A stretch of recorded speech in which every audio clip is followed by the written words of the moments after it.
balls on the man. He's He's unreal. He's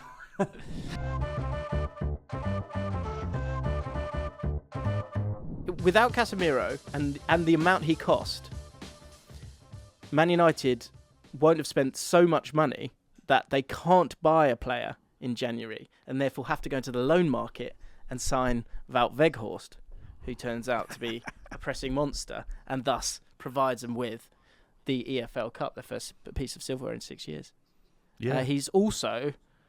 It feels like he's completely fixed that midfield, which he said he'd do. Do you know how cool that is? I know. He said, I'll sort this out, and he did. This is after does them getting beaten by Brentford 4-0, and he sent a text message saying, "Don't worry, I'm coming. I'm going to fix this." That is the bit. That's the balls on the man. He's He's unreal. He's unreal, mate. And you look at it as £60 million for a 30-year-old. What was he selling in wages? 250, 300, maybe. Varane's on 400. Possibly. Ronaldo was on 400. So you think around 300, right?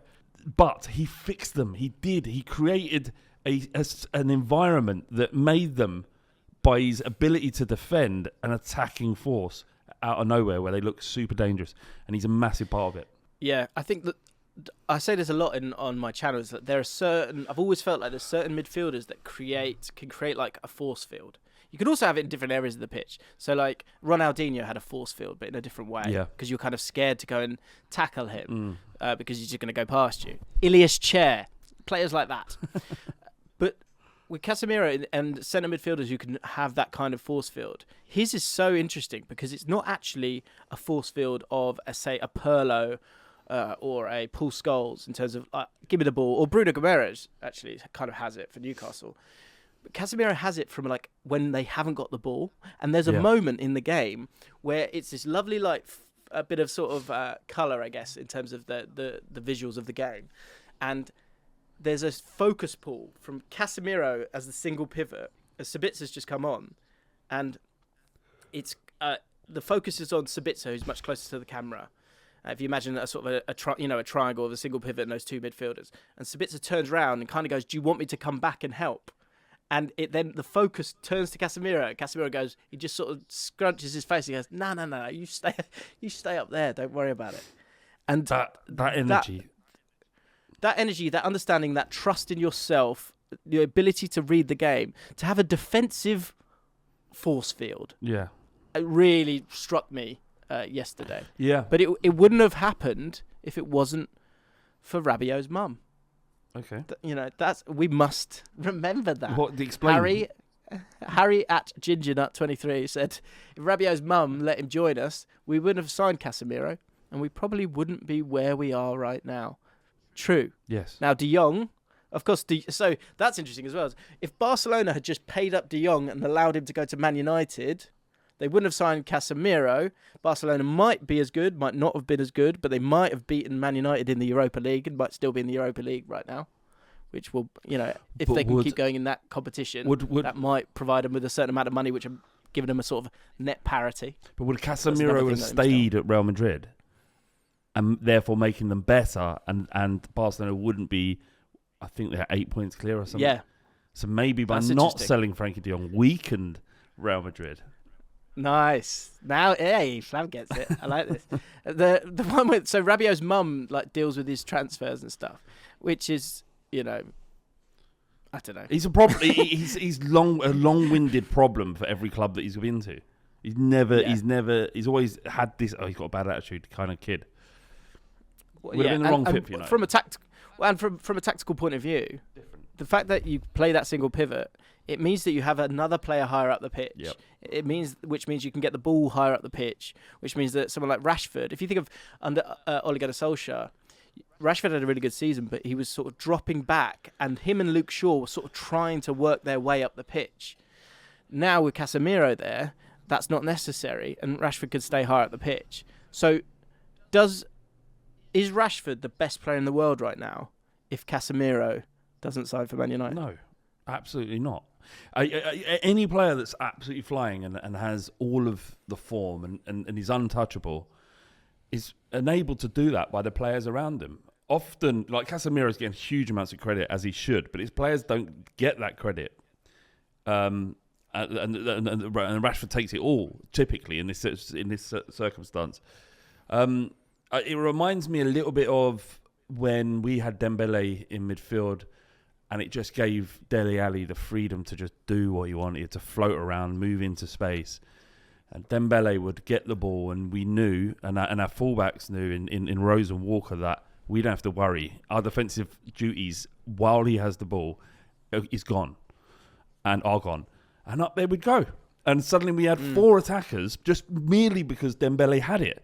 And there is no coincidence the fact that Spurs' creativity has fallen off a cliff since Dembele left, because he was irreplaceable. And it's a similar sort of thing with Casemiro and Rashford and the other players. It's not just Rashford playing well. He is obviously the standout player, but they're all playing well. And that is, and Casemiro has a huge part to play in that. If you can just think, we don't have to worry. He does the defensive job of Fred and McTominay in a single pivot. If he's not there, they have to play a double pivot with them two.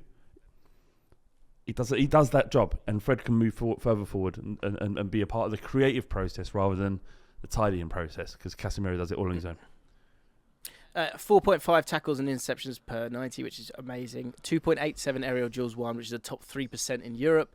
5.99 progressive passes per 90, which is an all-time career high. So he's more effective than he's ever been at Real Madrid, probably because of the players around him. But it shows that, coming back to the Rashford point, I think if Casemiro's a bit more all action, then he's sort of, what he does is he's able to sort of kind of ghost about, and he's just there. He's always just there, and so that then allows the true focus. Apart from in this cup final, we're now seeing it all. And actually, I think a lot of Premier League fans completely missed how good he was at Real Madrid, myself included. Yeah. Like, hands up, like totally didn't see it. But because he's kind of sort of so stealth, I think that also helps with the hype that Rashford's got. I mean, Rashford, to be fair to him, 14 goals with an XG from an XG of 19.89. His conversion rate's 21%, which is solid, but like over half a goal per 90. So absolutely amazing. What I did was the future ramifications of Casemiro. Does his success prompt clubs in future to sign older players? Casemiro was 30 when he signed for 60 million. I've actually got the most expensive players to sign. Can you guess who's the most expensive player over 30 to be signed? Ronaldo? The highest amount of it. Yes, 105 million, Real Madrid to Juventus. Chris Wood makes it to the top 10, by the way. For anyone who's wondering, Newcastle United fans roll their eyes, as do probably Forest fans. I don't know. Actually, they didn't have to pay. How much? Bonucci was twice moved from, I think, AC Milan to Juventus and then back for 31 million and then a similar price on the way back. Batistuta went to Roma in 2000 for 32.5 million and won them the Scudetto, so it was worth it. Nangolan, 34 million. Yeah. Batistuta, that is insane. 32 million then. Even now, 32 million for a 30-year-old is a lot. What's that? Like in today's money, that's got to be about over £100 million. True. More probably. And here's a name you'll number 3 on the list, 37 million. Barcelona to GZ Evergrande, Paulinho. How much? 37 million. That when the Chinese Super League was here to stay. Of course. Second place was Pjanic, 54 million.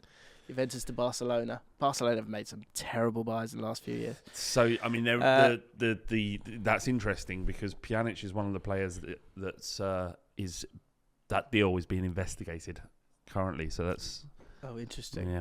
Yeah.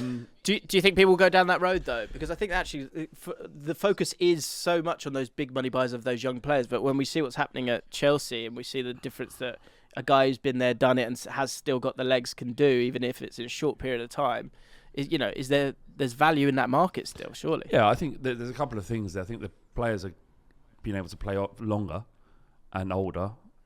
Kane's talked about his desire to play till he's 40.